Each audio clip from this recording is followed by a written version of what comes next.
Welcome to Truth Sentinel, watching over the truth in the news. We talk about a lot of strange topics on our shows, paranormal, mysteries, conspiracies. It's good to be skeptical sometimes, though. We don't want to fall into the trap of being gullible. What happens when someone with a conspiratorial mind meets someone with a far more skeptical mind? Let's find out by talking to our next guest. Skeptoid is a science podcast that seeks to offer more rational explanations for topics that could be described as pseudosciences by some, things like urban legends, popular paranormal stories, alternative medicine such as reflexology, conspiracy theories, chemtrails, etc. Skeptoid frowns on non-evidence-based phenomena and attempts to replace it with factual, scientific thought. The host of Skeptoid is Brian Dunning, who's joining us today. Welcome to Truth Sentinel, Brian. Thank you very much. Thanks for having me on. Most welcome. In some ways, we're coming from slightly different perspectives. You're focusing on the skeptical side of things and trying to debunk conspiracies, mysteries, and the paranormal. And I'm running a website talking about the same kinds of topics, but not necessarily focusing on debunking them, although we sometimes do. I like to think we pass things through a skeptical and critical filter as well. At least if I don't, some of my co-hosts do. I would say actually we're more on the same page than you kind of just sound like you're describing it, because what we're both really looking for is the truth. What actually happened? You're the Truth Sentinel. We both want to know the answers to these mysteries. That's very true. Yeah, I mean, I guess I was thinking more about things like like recently we had an episode about Planet X, which I'm sure you would probably think is a bit of a crazy idea. So what I do is I bring on guests and let them talk about the idea of Planet X, this mysterious planet which could be heading this way, and I will ask some questions, sometimes challenging questions, but not too much. I'm more interested in hearing what the theory is and then just letting people at home sort of listen and decide whether they think, using their own critical thought in some ways. Do you think there's anything wrong with that? Well, in the sense that false balance is a problematic thing, and by false balance we mean offering a unsupported theory alongside a supported theory and offering them both and telling the public, you decide. Well, the public doesn't necessarily have the tools to do that. And when you give them something that is a very strong theory and you offer it as if it's in equal weight to something that's a very, very poor theory, then you're not doing a public service. You're encouraging people to give equal weight to things that are not very well evidenced. And I think a better service is to give them the tools to evaluate that or advise them on how to do so. Well, we did do an episode on logical thinking and looking at logical fallacies. That's one good place to start.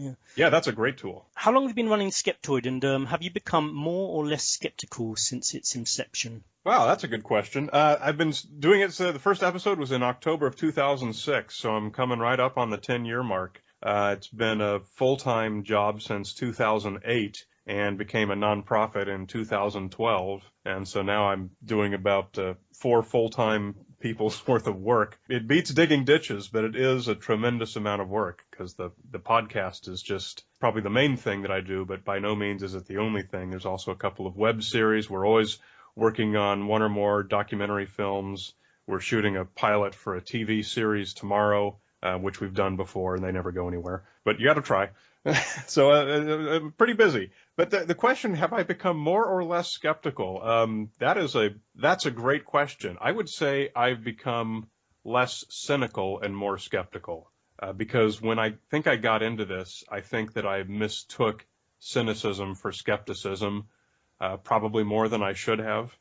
And I think I've learned to filter that pretty well. Okay, great. Yeah, I mean, sometimes the definitions of words can cause a bit of a problem. I thought we'd start with some things that we can definitely agree on. I know you've done probably episodes on the Holocaust and Holocaust denial, and there's probably some common ground there in regard to some of the Holocaust denial. But I was going to ask you, where would you say it's okay to question the numbers and for people to ask questions about the Holocaust, and when should we label them deniers? Well, those are very big questions. When is it okay to question something? I mean, that's a whole subject on itself. Obviously, nothing is above being questioned. I just did an episode about this very subject. I know I'm going to mention that later, actually. Yeah. Oh, okay. Yeah, nothing is above being questioned. However, there's a lot of things that it doesn't make sense to question or that it's a waste of your time to question. What's the atomic weight of boron? it's probably not worth your time to question that. How much is 2 plus 2? Those are extreme examples, but that's an example of things that it's not worth your time to question. And everything is somewhere along the spectrum. And I think a lot of things about World War II, for example, they've either already been questioned to death for decades and nothing's ever been turned up, so it's probably a waste of your time to continue asking the same questions that have been asked and answered 1,000 times. I'm not saying they're above being questioned. I'm saying you're probably not going to turn up anything new. That's about the best answer I can give to that. What kinds of things should we question about the Holocaust, and what kinds of things shouldn't we? At this point, 60 odd years later, 70 years later, the Holocaust is probably the single most scrutinized event in all of human history. And my sense is there's very little new that we're going to learn by continuing to go over the same territory for the 1,000th and 10,000th time. Yeah, and that makes a lot of sense. What about people finding things out for themselves and learning things for themselves rather than just accepting official narratives? And, for example, going to Auschwitz. I've been to Auschwitz, and a lot of the stories and information which are mentioned by people such as David Irving refer to the very much smaller part of Auschwitz. There's 2 camps, actually. The second one is Birkenau, which is much larger, and you get a scale of of what went on there. And the things that they refer to are about the smaller camp with the very small gas chamber at the front, which some people allege was built as a bit of a tourist attraction. But the second part, the Auschwitz-Birkenau, is huge, and that's no tourist attraction. That's you get a scale of what went on there, and it certainly looks like a place that could kill at least 1 million people if those gas chambers were used as gas chambers, which you would assume they are. I mean, people have talked about testing that small gas chamber in the first Auschwitz camp and saying that there was no trace of Zyklon B. But nobody's talking about testing the second part of Auschwitz, which I found much more compelling and much more impressive as sort of giving you a scale of what went on there, Yeah, one of the things that is common to many conspiracy theories, and I'm going to call Holocaust denial a conspiracy theory, even though it may not fit some people's definition. But one of them is a tendency to focus on the minutia and to ignore, the elephant in the room, the giant obvious pieces of evidence. And when you look at Holocaust denial and you read some of the authors who question the numbers or that it happened at all or question some big part of it, they'll always tend to focus on the small questions, and they tend to ignore, for example, basic census data before and after World War II. You had 20, 30 million people who disappeared during this time. And it's not hard to see that, yes, in fact, 6 million Jewish civilians did disappear over the course of World War II. So at that point, what's the value of looking at the direction that one little hinge swings in one particular gas chamber that still survives? Or the minutia like this, that's really just not that important. The fact is that the Holocaust did happen, and trying to ignore the big question and trying to find anomalies, do this anomaly hunting, trying to question the official narrative to hope to support your preferred conclusion that it didn't happen, is just not something that's going to produce any real fruit. And it's intellectually dishonest also. I would question the motives as well, slightly behind people questioning the Holocaust. But I am sort of open to people questioning most things, but we'll talk a bit more about that later. I know you've heard of James Randi, the guy offering $1 million to anyone who can prove they're psychic, and nobody's done it yet. I'm also skeptical about people who say they're psychic, people who say they've been abducted. Not in all cases, though, which I'll talk about later. Seen Bigfoot or ghosts, etc. Do you think there's a danger by swinging too far to the skeptical or cynical perspective? We could be stifling some open-mindedness, some investigative natures, questioning minds, which has given us so much over the years and can lead us to uncover new ideas, theories, concepts, and find new facts, etc. Well, absolutely. There's a danger of being too cynical.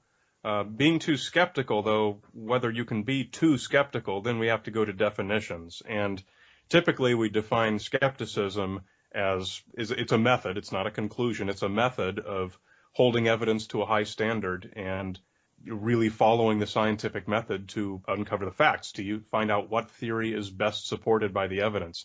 And I don't think it's possible to adhere too much to that. I think the more of that we all do, the better. That's the way we find out what's real and what's not. And that's the way we're able to make better decisions in our lives, is to know the way the world really works instead of the way the world doesn't really work. So I don't think you can be too skeptical. I think you can absolutely be too cynical. So I think definitions are important there.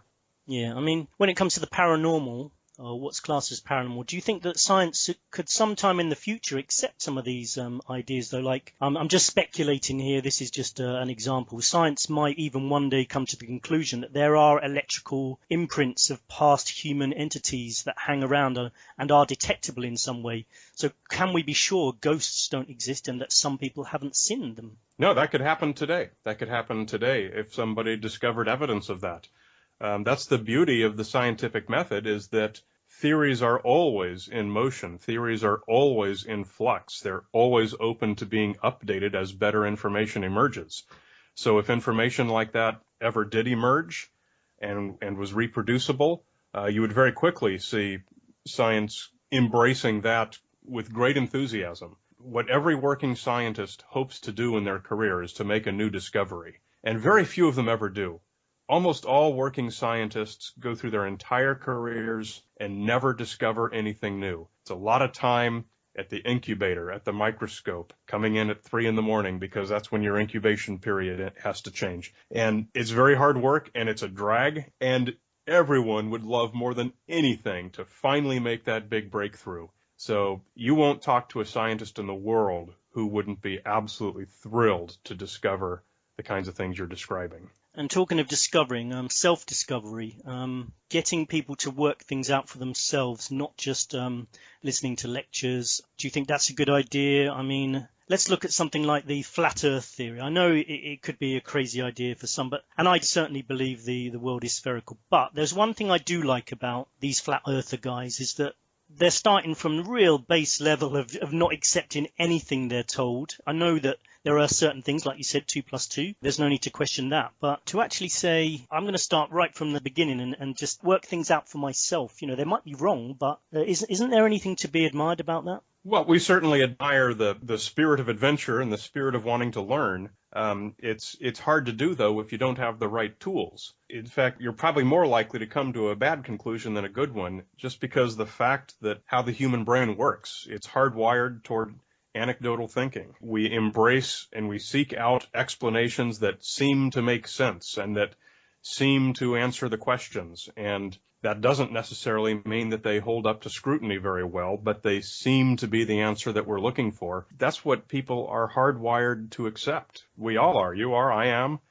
We have been since, a million years ago. So unless people have the right tools, then that's a process that's going to be fraught with pitfalls. And all you have to do is go to YouTube to see that this happens all day, every day. The quality of the alternative science and conspiracy theory videos that people produce on YouTube shows that there is a lot of ignorance of the scientific method out there. About the scientific method, do you agree, though, that complete trust in all forms of science is a bad idea? I mean, we did an episode on forensics, which is found to be deeply flawed, admitted by the FBI. Some people just accepted that as science and used it in court. Executions even took place of people which in retrospect shouldn't have done.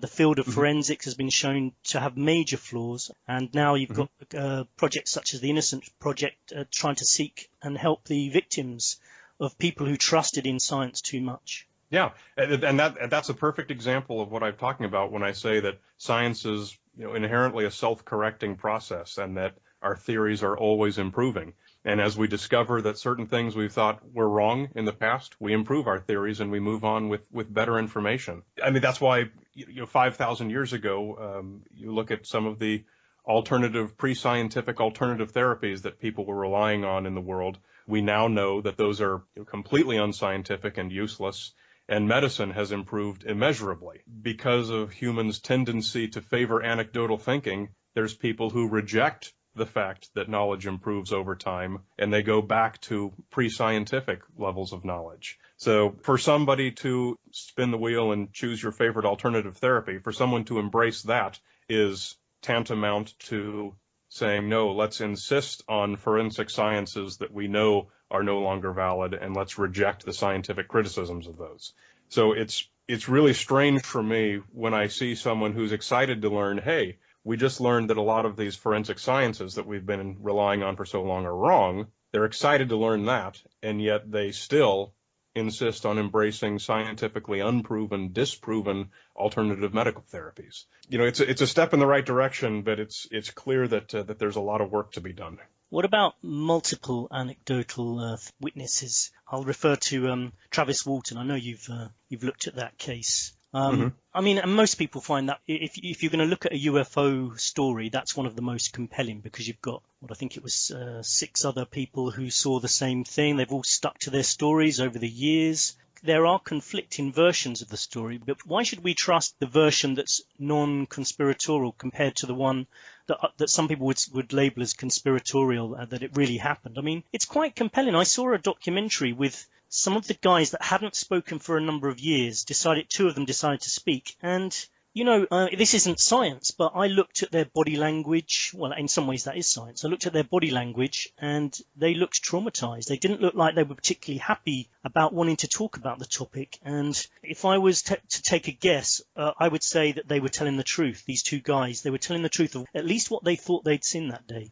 Well, it's hard to say, well, gee, one person thinks that someone was probably telling the truth, therefore it must be real. So you'll forgive me if I'm not very swayed by your take on how these guys appeared to act. I did an episode on the Travis Walton experience, probably 5 or 6 years ago. But some friends of mine are much better experts on it than I am. But the basic narrative is that these guys had a contract to do some clearing for I believe it was for a fire road in the forest. They were well behind on their contract, and they were going to have to pay the penalty because they didn't get the job done in time. And so they tried to come up with an excuse, which was that one of their guys got kidnapped or abducted or whatever it was. And simultaneously, there was the National Enquirer was offering this enormous cash prize for proof of a UFO experience. And I believe it was Travis Walton and his brother were sort of the ringleaders of this, and their 4 buddies were all in on it. And they found probably the world's worst lie detector expert, a guy who was known for giving lie detector tests to plants. And they got him to endorse their claim that they were all telling the truth about this. And of course, as we know, that these polygraph tests are extraordinarily easy to defeat if you know the tricks for how to do it. Yeah, for anyone. 6 people, or you and I, or anyone. The easiest way to do it is to, whenever you answer any question, you simply clench your anal sphincter muscle, and it will produce, it'll send all the needles off the chart and make it look like you're lying. And if you do that with every single answer, then there's no way it can be read. If you know that it's not in any way reliable, then, and especially if the guy administering it is a friend who is very sympathetic to your cause and is personally motivated to help prove that this was an actual UFO event, it shouldn't be surprising that these guys passed the tests they did and failed the tests that they did fail. For example, when the National Enquirer came in to see if they should be awarded this prize or not, they brought their own lie detector expert. They all failed quite dramatically. So, you just have to look at the details of the story to see, gee, does this really hold up, or is the fact that he was abducted by a UFO really the only possible explanation for this event? No, it's definitely not the only possibility, but I would just wonder what the motivation would be. I mean, the only person really you could say who's financially benefited would be Travis Walton. The rest of them have stayed pretty much out of the limelight. Even Travis Walton, I doubt if he makes an awful lot out of it. But look at the downside. If you come out, you say you went to the police and you reported this and everything, what's the upside in suddenly standing up and saying you were lying? Hey, I lied to the police and I lied to the newspapers and everything. Who's going to benefit from that? I think if one person in the team was to do that, they might actually they would get a lot of press coverage. They might benefit individually. One person would. I'm not sure what the benefit would be. I mean, financial. If I was one of those 6, and I knew that all these years it had been a lie, I could probably write a book about it now, go to the press, make money from the book, and sell my story to a number of major outlets who'd be really willing to pay the money for the story. It's certainly possible. It hasn't happened in this case. I don't think. I mean, these guys are all close friends, and I don't think we have to assume that the reason that no one of them has turned on all his close friends, I don't think we have to assume the reason must be that this actually happened. See, this is the thing about the details as well. It seems like you read the details you want to read. I don't mean you personally, I mean people. Because I read that they weren't all friends. There were some brothers there. Some of them were friends, but not all of them. I think in your article, which I read, you mentioned the mother said to call off the search after a couple of days. I only read that as comments on some websites. I didn't find any sort of mention the mother admitting she'd said that. If that was proven, the mother after 2 days said, no, don't bother searching anymore, I would definitely be convinced. But how can we look at details of a story and say, okay, well, the mother called off the search. I don't believe in UFOs. This story is not true. I mean, that's the problem I find is which details are we going to believe? Well, you can look at the entire thing. Again, let's not focus on minutia. Let's look at the entire thing. One guy disappeared for a few days, and now he's back, and there's no evidence at all that anything extraordinary happened. There's no photographs of a spaceship. There's no piece of alien technology that he grabbed off a shelf while he was there and put in his pocket. It is such an extraordinary claim with such massive implications to say that aliens are visiting the Earth and actively abducting people. That's an enormous assumption. I might agree with you on that. To an extent, although, most people believe that there's alien life out there. If you take the official, the story, then aliens were involved according to Travis Walton, but it could have been a misunderstanding. It could have been a military, a futuristic military test aircraft or something. It could have. So the event itself could have happened. The people watching could have misunderstood it. Is that not possible? I think that's equally unlikely, that they saw something with a beam of light come and lift their friend up into the sky. I'm not persuaded that there's anything that's not extraordinary that could cause something like that to happen. I think by far the most simple explanation is what virtually all independent investigators have concluded, was that these guys made up a story because they had a severe financial problem and they had a possible way to get out of it. Yeah, I'm not convinced either way, to be honest, because I like to believe people sometimes, especially multiple witnesses. Sure, we all like to believe people. What I mean is I think there should be some credence given to witness statements. Not totally, especially not individuals. I think individuals can make mistakes. But if I had a group of friends who came to me and gave me some story, and I knew my friends, and they said this is 100% true, first of all, it depends on the story to a certain extent. But a story could be slightly crazy because we do live in a crazy world. I don't think I know on your episode about what we should question, what we shouldn't, you mentioned about the ridiculous idea that if it's ridiculous, correct me if I'm wrong, but we shouldn't investigate it too much if it's ridiculous. But isn't that subjective, as to what's ridiculous and what isn't? Well, yeah, but I mean, if you just take the one sentence out of context, I mean, I did discuss that at length in the episode as what I was talking about by meaning ridiculous.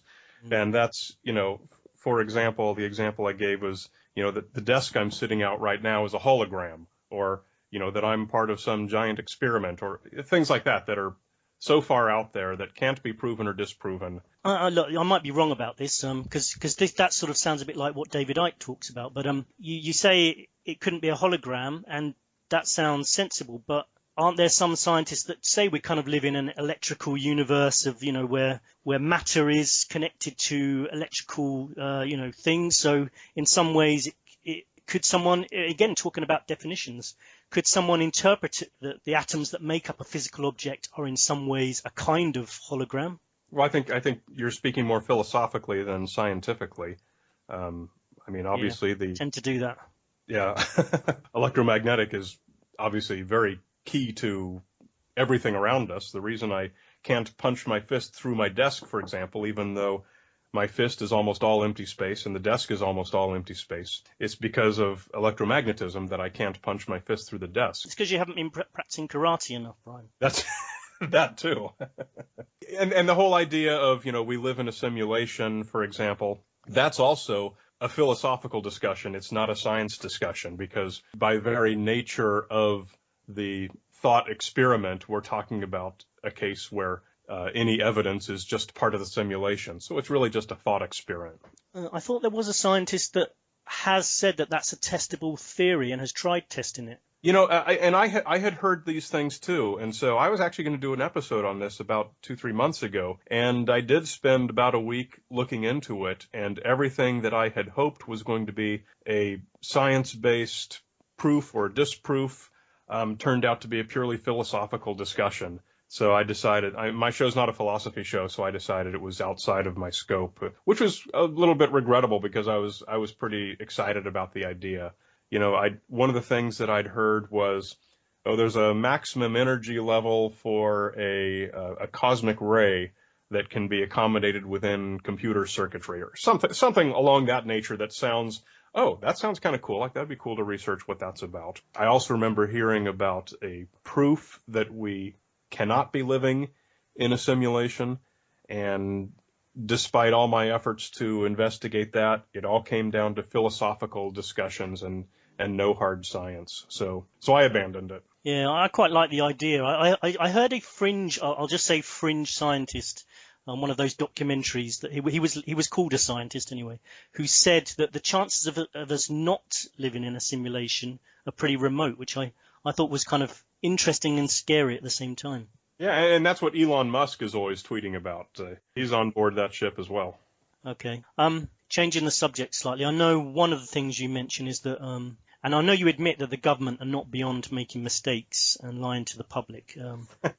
That is true. But, you know, some conspiracy theories you would say are connected to the deep mistrust of the government, and assuming that you know, if it's connected with the government, then of course they're up to something. But in some ways, if that's true, you can't really blame people, can you? I mean, they don't appear to be the most trustworthy people, do they? I mean, when I say appear, I wanted to make another comment. It's about like people like Hillary Clinton. I can't scientifically say she's lying, even using a lie detector, but looking at her, listening to her, looking at her body language, I get the feeling. Now, I know feelings aren't science, but you can maybe test this somehow, Brian, but I would say she probably lies more than your average person. And I think this is the reason why a distrust of the government has developed over the years, especially over the last decade. And yeah, politicians don't do anything for their own self-image. They're their own worst enemies. Yeah, I mean, she's a Washington insider. I mean, and you know, at the risk of sounding cynical, that's basically means you're a professional liar. Yeah, and so when it comes to conspiracy theories, well, you know, like conspiracy theories that the wars that are taking place are not for the official reasons, not the official narrative. Surely that's not really a conspiracy theory. It's fairly possible that that's true. In fact, we know we can look at some facts. We can look at the Chilcot report recently about the Iraq War, shows that if we take it down to basics, they lied to the public about weapons of mass destruction. Is that not correct? Yeah, but that's been known since day one. That's been openly debated in the media. Debated, but the official narrative was no, we didn't lie. But now, more recently, the truth has been exposed. Well, I don't call that a conspiracy theory because it's always been public knowledge. It's always been broadly known to the general public, to law enforcement, and to the media. At no point can you credit the conspiracy theorists with having discovered anything in that case. And that's one of the more obvious examples. For a long time, I've said there's never been a case of a conspiracy theory being proven true. But I qualify that with two important points on what I'm considering a conspiracy theory. First of all, it has to be specific enough to be disprovable. You can't just say, oh, the government probably lies and probably spies on us. You have to make a very specific prediction. And that prediction, the second point is that prediction cannot be already generally known to law enforcement / the media / the general public. The Gulf of Tonkin is another great example of that. The Gulf of Tonkin, just briefly for listeners who may not be familiar, was how the Vietnam War got triggered, which was supposedly these enemy ships firing on an American ship and the American ships returning fire. So the conspiracy theory, quote unquote, has always been, oh, this was a false flag. The government knew that there was no enemy ships there, and they just did this. They staged this thing just as an excuse to start the war. So the problem with that, why I don't say the conspiracy theorists got that one right, is because even as that was happening, the captain of the ship was on the phone to Washington, D.C. saying, we don't think there's any actual ships there. We're just firing to be safe. Or nobody has actually reported that there's any ships. We should stop firing. No, keep firing. From the very day it was happening, and the senator in Washington that he was talking to was reporting all of this. He was saying there were no ships there that day. This is not something that the conspiracy theorists formed a theory about and predicted. This is something that was broad public knowledge from the very beginning. Yeah, we've talked about Gulf of Tonkin incident before in Vietnam. Going back to people like David Icke, I like listening to David Icke's podcasts. Can't we take some knowledge from people without having to believe in all their ideas? I believe some of David Icke's ideas, and I don't know about some of the others. I mean, he's been right on occasions. He was talking about a guy called Jimmy Savile, a child abuser, for many years, and people dismissed it for many, many years. Not just him, but other people were saying stuff. Turned out he was right. This guy had been abusing children for many years, and it was only recently discovered, and he got away with it for so many years. So David Icke was right about that, and he's right about some other stuff. Can't people listen to people like David Icke, work out for themselves what they believe to be true and what they don't believe to be true? Yeah, certainly. They can certainly work it out. Whether they'll be correct or not depends on the quality of the evidence that they've been given and what process they follow to analyze that evidence. That's where it comes down to critical thinking. I would rather people listen to people, even people that might be branded crazy. And our education system should be providing people with the critical tools to be able to work out what's true and what isn't. And I feel that a lot of people don't have those tools. Some people just accept majority ideas, for example. That's a problem. You could aim that at people who are too skeptical or cynical. You could say that they're just accepting majority ideas. There's plenty of people in the world who are doing that.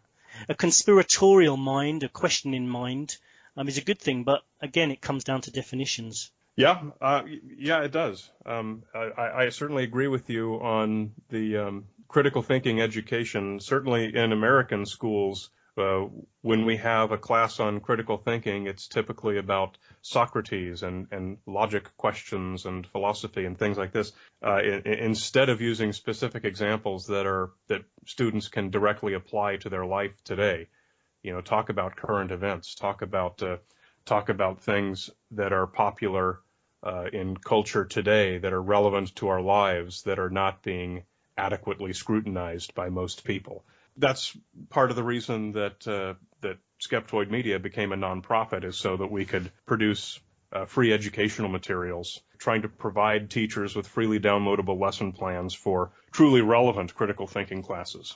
Okay, good. Yeah, I mean, I'm totally for critical thinking, and I just wonder whether you've already agreed that you can be too skeptical. But anyway, let's move on to MH370, which I know you're interested in. The search team have relied purely on science, some might say. They put all their eggs in one basket instead of listening to some other people's theories or even scientific data. They went for Inmarsats, and this has been one of the most expensive searches in aviation history. Shouldn't they have entertained some of the other ideas and not just focused on this one, which hasn't really come up with much? A couple of years down the line, we still haven't found this plane. What's your initial thoughts on MH370? I know you've got some theories, so maybe you could just say a little bit about MH370 and your theories.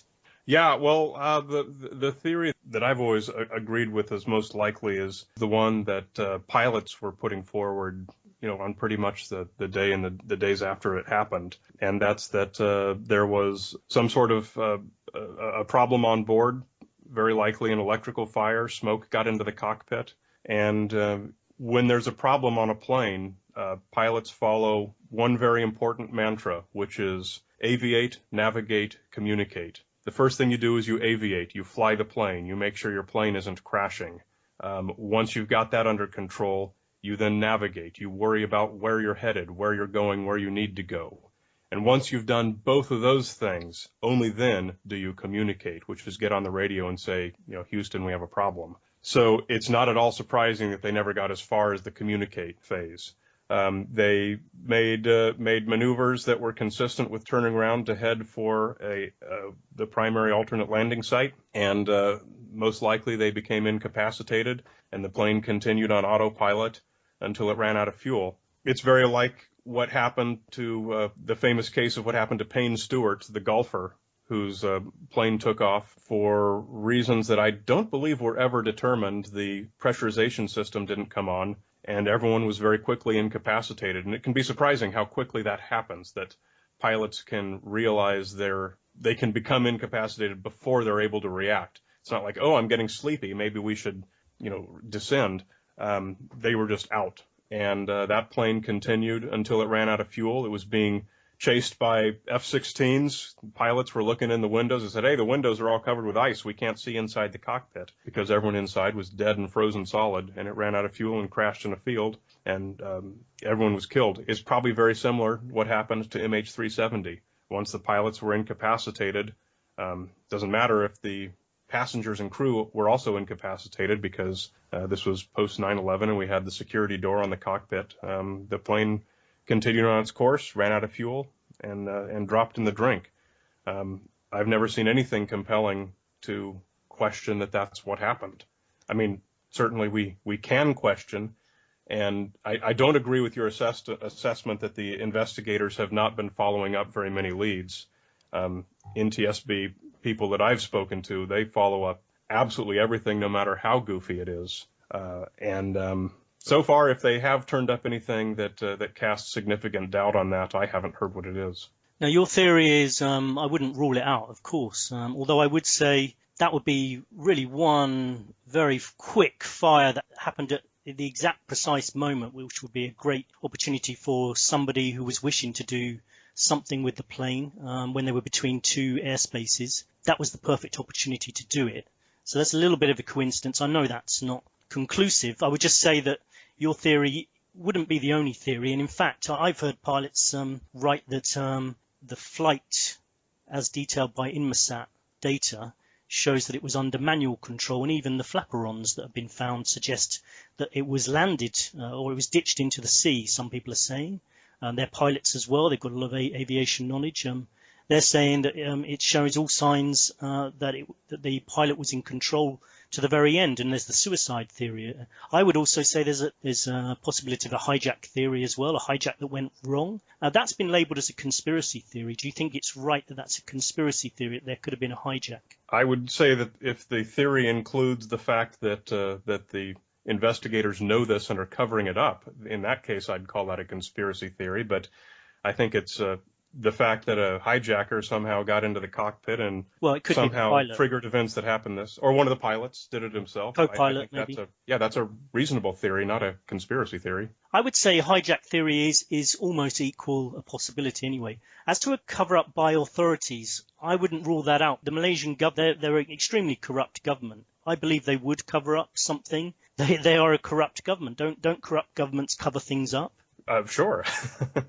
Yeah, all the time. And it wouldn't surprise me if Malaysian authorities wanted to or were attempting to cover anything up. I think with the number of governments involved and the number of investigators involved from different agencies, I think that would push the bounds of credibility that they would be able to hide anything. I mean, the Malaysian government is not the one in the best position to have the best resources to determine what happened to this plane. So the fact that they would come up with something, or they would know something, or that they planned this or whatever and had superior knowledge to anyone else involved and successfully kept that hidden, I would find that extremely surprising. Yeah, I don't think they necessarily planned something. What about the French? I don't think they've even released the flaperon that was discovered. Don't you find that strange? What do you mean released it? They haven't released it to the Malaysian investigation team. I have not heard that. I again, that's something that I would find surprising, that debris that was recovered is not being made available to investigators. I would find that surprising. This was revealed in a recent documentary. I think it's checkable. I'm sure it's checkable. But also, I know other debris being discovered, and the Malaysian authorities just don't seem very interested. They haven't sent a team to investigate the debris that's been discovered on some of the islands. There's a guy, an American guy, who's going around doing this independently. You would think the Malaysian government would have either a reason to investigate these claims by sending a team, it wouldn't be expensive, or a reason not to, maybe, if there was a cover-up. That's certainly not my understanding of the case. I mean, you can just read the Wikipedia article and you can read about all the searches that have been done on all the beaches. So I'm not sure. The searches are mostly by independent people. They're not by the Malaysian investigation team. They said they were going to send a team out, but as yet, as far as I know, they haven't actually sent a team of people out there at all. And some of the debris that was found, there was a one that was found with the Rolls-Royce logo on it. That was only recently sent to Malaysia after being discovered like months ago, you know. I just find it a bit strange that there doesn't seem to be the desire to check into parts of the plane whilst they're very focused on this area of sea where they found nothing. Well, I think you also have to keep in mind jurisdiction in all of these areas. And I generally know about this issue, but I couldn't tell you the details of it with who owned the plane, who's responsible for the investigation. Obviously, it was a government airline, but what authority Airbus has, what authority Boeing has, what authority the island, Tanzania on Pemba Island, Kangaroo Island, all of these different places where debris has been found. You have to keep in mind what's the jurisdiction in all of those cases. And somehow the American NTSB always seems to find a way to have insert themselves in the most superior position, which is I've always found interesting. But I think it's easy to, and again, I'm qualifying this by saying I don't know all of the jurisdictional issues involved in this, but I think it's easy to confuse a process that is dictated by jurisdictional issues with someone's intentional desire to prevent other people from seeing something, and to view that from a conspiratorial standpoint. I mean, certainly if investigating teams from all the different countries involved, if they do have some international law that permits them superior access to the debris, you can say, oh, that's a conspiracy of these international organizations, and sure, I'll agree with your definition in that case. But again, I think those are all, I know that those are all very real issues, so I don't think it's necessary to introduce, conspiracy theories to explain them. What about this then? A shoot down that has happened twice, at least twice in the past. Passenger airlines have been shot down by governments and not initially admitted to. One of them was Iranian. The other one, I've forgotten, Russian or Ukrainian, I believe. Yeah, it was MH17. Not that one. No, I'm talking about another one years ago. I'm just talking about planes that passenger planes that were shot down. Sometimes with the knowledge they were passenger planes. I believe with the Iranian plane that was shot down by the U.S. government with the knowledge that there were children, women and children on board. And to this day, it hasn't been officially accepted that it was shot down, but kind of everyone knows it was. That's not my understanding of the facts of that case, but. Back to the fact that the theory that MH370 was shot down is pretty easy to dismiss because that would create oil slicks and tremendous debris fields. There was an oil slick reported initially with debris. This is the problem with MH370 from the beginning. There were debris fields released by the Chinese. There was an oil slick. We have to take it on face value that nothing came from these things, that that's if we dismiss a cover-up. Just ignore that. This is the problem with details, I think, is I can't fly out into the middle of the ocean and go and check it out for myself. We just have to trust in some way the official narrative. Yeah, I would agree with that. I would agree with that too. But who is to benefit? How do all of the many nations involved in this, how do they all benefit by shooting down this plane and then pretending that it didn't happen? It depends if there are multiple countries involved. Could be one or a couple. Yeah. There are. I mean, there's Australia, there's France, there's the United States right there. I don't mean on the search. I mean in whatever happened in the first case.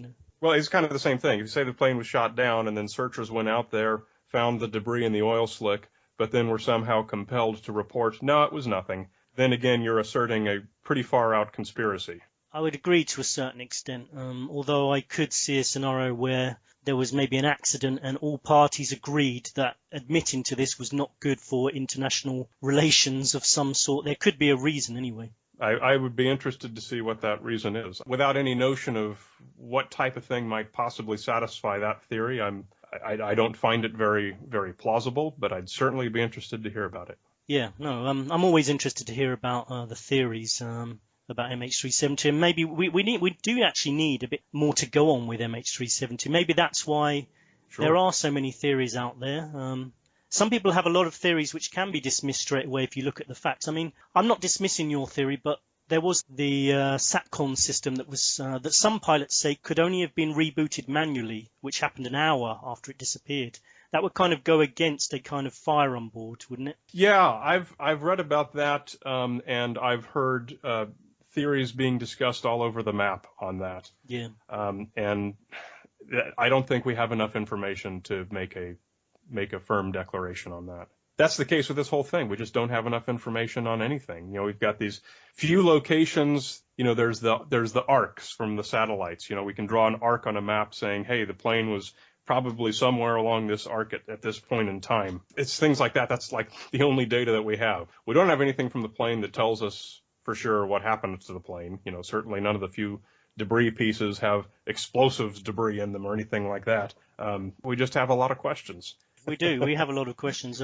Sticking with the sea, cryptozoology, just cover a few more quick topics. Just wanted to quickly move on to sea animals. Could there be any undiscovered creatures in remote areas of the world under the sea? That sort of ties in with cryptozoology. Is it possible that there are undiscovered creatures in the world, do you think? Absolutely. We just discovered a new species of beaked whale just in these past few months. It happens all the time, and that's a megafauna. That's about a 15-meter animal. That's pretty cool when we find something that's that large that was previously unknown. It's a very exciting field of research. I find it telling, though, that these discoveries are always made by biologists and zoologists and oceanographers and never by cryptozoologists. But, I mean, if a scientist then uncovers Bigfoot, then he's going to get all the accolades and everything. I'm no big fan of Bigfoot. I think this creature would have been found by now. Same as the Loch Ness monster, really. I do like the idea that these creatures exist, but shouldn't we still entertain slightly the idea that they could be out there, even some of the famous ones, just because they might be? I think for most of the famous ones, Bigfoot, Loch Ness monster, et cetera, I think we're down to a percentage of probability that rounds down to zero.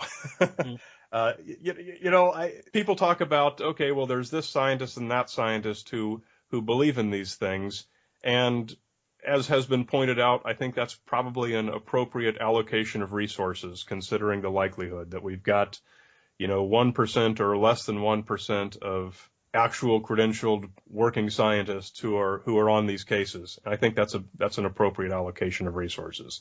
Is it possible? Sure. I think at this point it's probably not going to happen, which is obviously very disappointing, because it would be super cool if we discovered any of these. I mean, just think of the number of scientific fields that would be thrown into disarray if we discovered plesiosaurs in Loch Ness. We'd have to change our theories of the Ice Age. So many different things would have to change to accommodate that. So it would certainly be very exciting, and nobody would be more thrilled than myself. But I think it's unfortunately pretty unlikely. I think I agree with you to a certain extent. As far as discovering a new species of squid under the sea, yes. Who knows? I mean, I don't think there's any oceanographer who would tell you that we have no undiscovered species under the sea. That's ludicrous. We've probably got tens of thousands, or depending how small you want to go, tens of millions. Moving to my last two questions, really. Food Babe versus Science Babe. You've been critical of Food Babe, but you've, I think, come down in the favour of Science Babe. Why do we have to trust Science Babe more than Food Babe? Constant scientific studies have left people confused, at least the reporting of them in the media has. I mean, just about everything's good for you and everything's bad for you at the same time. I've certainly been left confused, and I know most people have. And also there's the perspective. You could argue eggs are good for you. From one perspective, you could argue they're bad for you, cholesterol, etc. Same with milk, high in fat. It's good for you another way, calcium. The same with bananas and things like that. And when I looked at Food Babe's site, she seemed to be looking at one perspective, and Science Babe was looking at another perspective. I just don't see why we should trust Science Babe and not Food Babe. Can't we read them both and extract some of the truthful information from both of them? Well, yeah. First of all, I haven't written specifically about either one of them, but I certainly would generally agree with your assessment of where I come down on them. The thing is that we can scientifically scrutinize what the Science Babe writes and verify it, and we can scientifically scrutinize what Food Babe writes and discover that she has no clue about almost anything. And part of the problem with the things that the food babe has said over the years is that some of them are common knowledge, some of them are true, some of them are just complete ridiculous nonsense, and no innocent reader has any way to know which is which. So you take any one random statement from the food babe, who knows? It might be something that's true. It might be general knowledge, like you should eat healthy and exercise, or it might be something like this particular food is a poison and anyone who eats it is going to be killed immediately.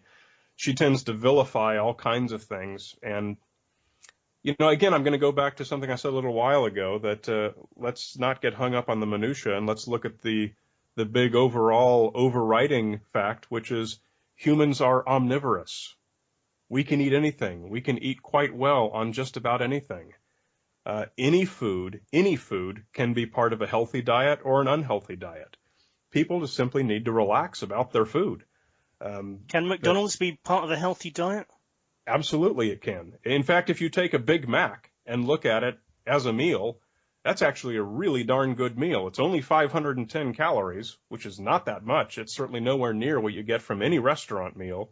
Even if you go to a fancy all-vegan health food restaurant, your meal is going to be more than 510 calories. It's got proteins, it's got carbohydrates, it's got everything you need. All the building blocks are in a Big Mac. That's a dangerous advert you've just given there, Brian. It's not at all a dangerous advert. If you eat 4 Big Macs a day, you're going to be perfectly healthy. Didn't that guy try it? The guy did it for 30 days. Yeah, I mean, after what was the movie? Super Size Me. That's it, yeah. After Super Size Me came out, and food scientists worldwide kind of threw up their hands in horror and said, "What is this guy saying?" A lot of people, in fact, 3 other films were made. They never got wide release, of course, duplicating this guy's experiment and finding that almost across the board, everyone lost weight on an all McDonald's diet, and of course, nobody had any of the absurd things that he claimed happened to him in his movie. But you can't know. You're not sponsored by McDonald's, are you, Brian? I wish I was. So do I. I don't know if I want to believe you, Brian, because you're giving me a reason to go to McDonald's. It's literally 50 meters away from where I live at the moment. Well, I've always enjoyed the fact that I'm happily omnivorous. I'm in good shape. I play competitive volleyball 3 or 4 times a week. I'm not overweight, although Conservapedia lists me as an overweight atheist, which I'm very proud of. And I'm happy to eat a Big Mac if that's what's on the road while I'm on a road trip. I'm happy to stop there. I'm happy to stop at any other restaurant. I don't worry too much about my diet because I don't overeat and I enjoy meals. Damn it, next time I'm walking past McDonald's, your voice is going to be echoing in my head saying it's okay to eat them, and I'll be trying to resist. I don't know if this is a good thing. But anyway, my last question, multiple universe theories have gained ground in science as far as I know over the last decade. Do you believe there could be another universe where a Brian Dunning exists who is a conspiracy theorist? I'm going to beg off on this one because every time I get close to theoretical physics in any of my episodes, I hear immediately from all my theoretical physicist friends who said, "I got this detail a little bit wrong." So I've learned quickly to keep my mouth closed when I get toward theoretical physics. It is a difficult subject, and I would simply trip over myself if I tried to answer your question. But it is true, is it not, that parallel universes, which I would have considered a ridiculous notion, they are being kind of considered as possibilities by scientists. Is that not correct? Well, okay, I will give you a very general explanation of my understanding. There are a number of interpretations of quantum mechanics, 2 or 3 of which are the most popular and that are shared by virtually all quantum physicists and theoretical physicists.